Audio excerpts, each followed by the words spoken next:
The reality is, prices are squeezing a lot of Americans. I know that people in my generation do not like to see $4 gas. People in my generation were already feeling the pain of the tariff tax that Trump imposed on American families in 2025, which was a $1,000 increase for American families. You can add in the ACA subsidies, those compound. But the real thing that I'm concerned about right now is the national debt. The national debt added $8 trillion in the last 2 Middle Eastern wars, and now we pay $1 trillion per year just on the interest of that debt. And what are we doing? Spending tens of billions of dollars on another war that could last who knows how long. It's a lot of money, and I do not want to be dealing with this debt crisis for my entire life. Our country is winning again. In fact, we're winning so much that we really don't know what to do about it. We're back with a Fox News alert. Moments ago, brand new job numbers revealed. The U.S. economy lost 92,000 jobs in February, a steep drop from expectations.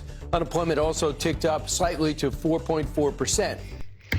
Well, just in case you were wondering what this video was about, well, guess what? You know, the aftermath of tariffs, the aftermath of us going to war, the aftermath of businesses having to close down, the aftermath of Trump shutting programs down.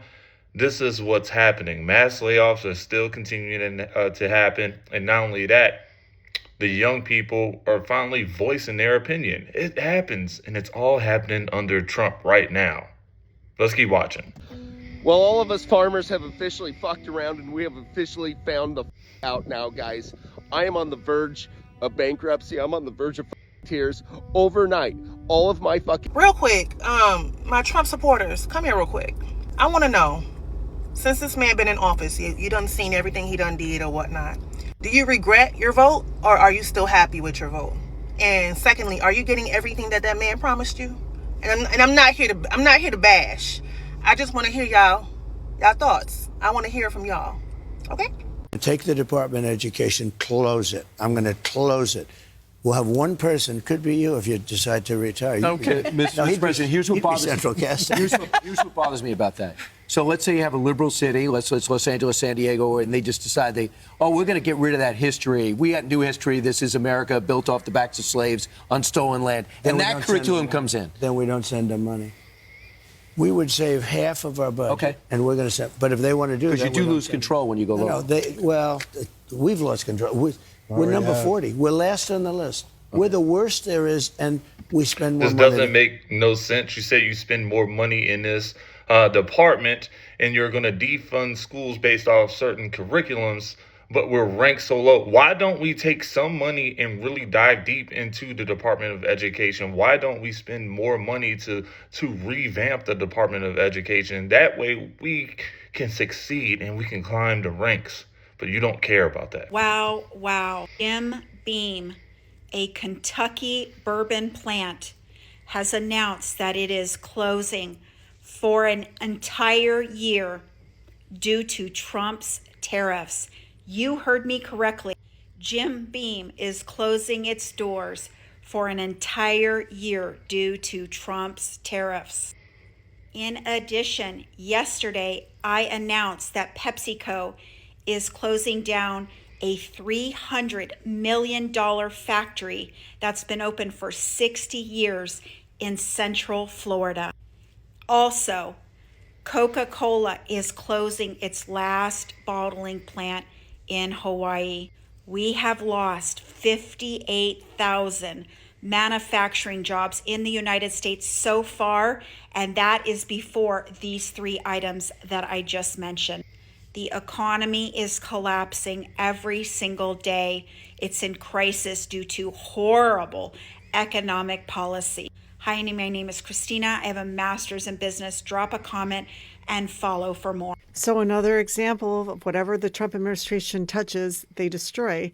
So the Gordie Howe Bridge, international bridge between Canada and Michigan, Detroit, Michigan, was slated to open. And if you guys know anything about this has been like 15 years in the making. And Canada completely footed the bill. $5.7 billion to build this bridge. Why was this bridge needed? Because there was already a bridge and there was already a tunnel. Well, both of those did not remotely come close to carrying enough traffic.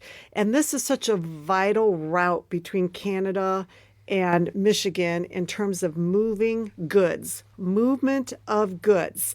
The auto industry and all of its suppliers in Michigan depended on the movement of these goods. Okay? And so this bridge was being built to completely speed it all up. And once it opened, not only would on-time delivery happen for critical manufacturing of parts, it would allow new businesses to open. It would create new jobs. I mean, just the movement back and forth, right?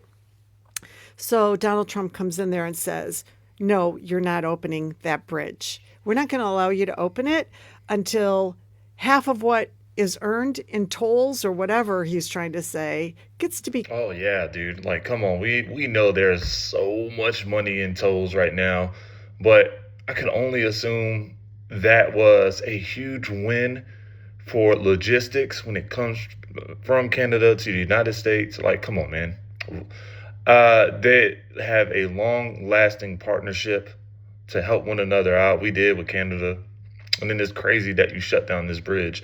This just reminds me of a bridge around Baton Rouge, Louisiana, where it's just single-sized bridge right there that was engineered in a way to be petty from an old leader in the state of Louisiana. And now the way it's engineered causes hours of traffic every single day for no damn reason. Doesn't make any sense. This could have helped everybody.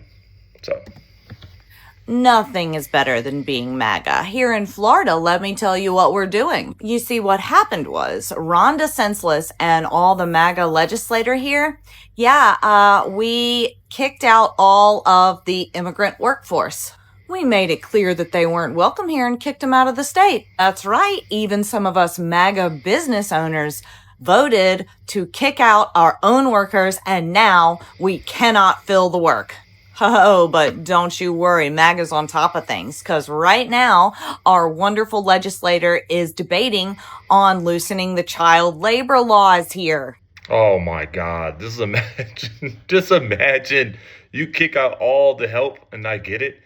But the one thing that I've realized after watching them kick out all the illegal or undocumented workers is that they can't fill these work spots fast enough. And it's causing a bunch of issues. That's literally what is happening right now. And MAGA is saying, yes, do it. Yes, do it. Let's go ahead and do it. But they're not stepping up to the plate to fill these job roles. No, they're not. I feel like the past 24 hours has just been a complete nightmare. 104% on imports coming from China. 104%. And that means my small business that I put everything into is fucking done.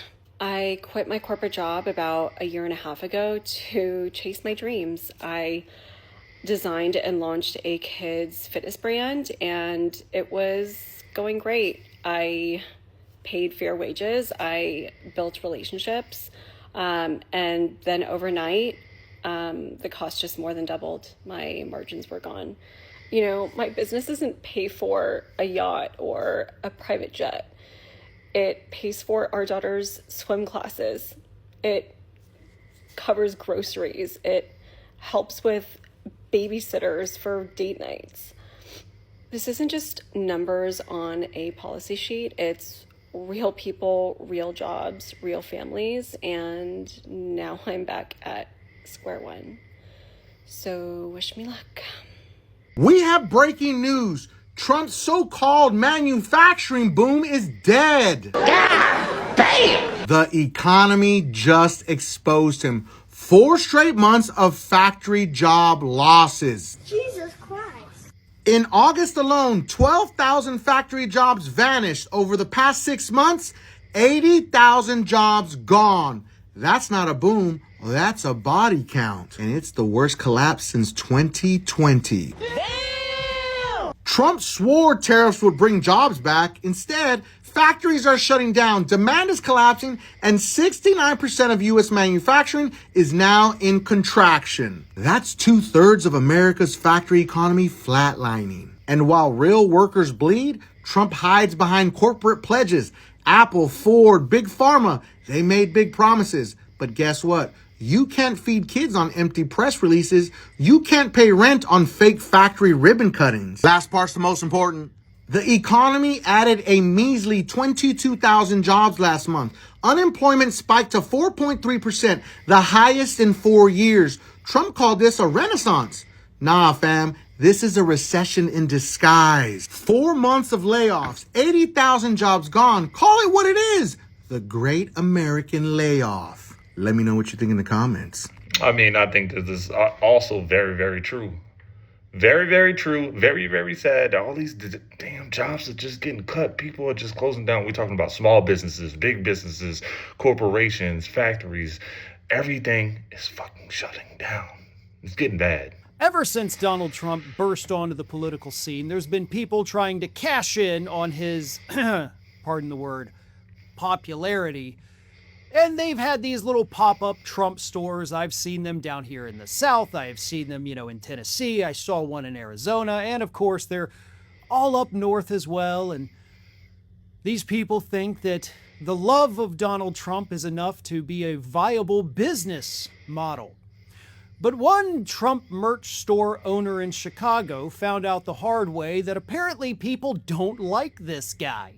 And she has been forced to close her doors after not even making half the money she needed to even pay her rent each month on her idiotic little Trump store. The store owner, Lisa Fleischman, says that sales dipped following Donald Trump's attacks on Iran. Sales were really slow. It all started with the war. It was dead as a doornail the minute that happened. I can only imagine. People are trying to sell Trump merch right now is having a hard time. Go ahead and lock that up. Y'all tried to benefit it on these hats and these names, but nobody's buying it anymore. Stop. Just stop. When's the last time you saw a MAGA hat in the last 30 days? You're not seeing that right now because people are just mad about this situation that we're in. Mad about what we're paying out of pocket. Mad about the prices for everything, mad about people losing their jobs and stuff like that. Make America great again? No, that's not what's up. People are not wearing that right now because we're looking bad right now to the rest of the world. But nonetheless, guys, I really hope y'all liked this video. I hope it was informative. I hope y'all smash that like button, comment, and sub. I'll see you on the next video. Peace out.